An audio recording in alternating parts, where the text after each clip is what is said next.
তাদের এখানে এ প্লাস গ্রেডের কন্ডিশনের ল্যাপটপ গুলো খুবই কম দামে পাওয়া যাচ্ছে, অনেক একদম স্লিম এবং প্রায় নতুনের মতো একটা laptop, no scratch no dent এবং একদম পুরো মেটালিক বডি। একদম এক্সপিএস কত রাখতে পারবেন এটা ভাই? এটা প্রাইস মাত্র 28000 টাকা। 28000 টাকা এক্সপিএস ভাই?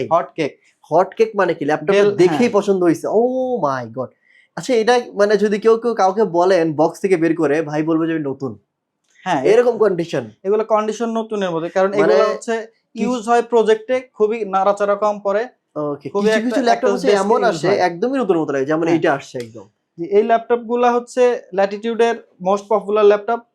মডেলটা আসলে সবাই জানে, এটা মেটাল ফ্রেমের 7400 মডেল। এটা হচ্ছে কোর i5 এর 8 generation 16GB RAM 256GB SSD দিয়ে মাত্র 29000 টাকা। এরপরে যেটা দেখাবো ডেল ল্যাটিটিউড এর কই মাসের প্রাণ 7300, যেটা আসলে রাফটপ ইউজ করে, রাফটপ ইউজ করতে পারবেন, হ্যান্ডি আছে, প্রোডাক্টটা ছোটখাটো, আপনি যে কোনো জায়গায় মুভ অন করতে পারবেন এটা নিয়ে। এটা কোর i5 এর 8 জেনারেশন 8256GB দিয়ে মাত্র 24500 টাকা। 24500 24500 টাকায় 8 জেনারেশনের ল্যাপটপ। ওকে, নেক্সট ওয়ান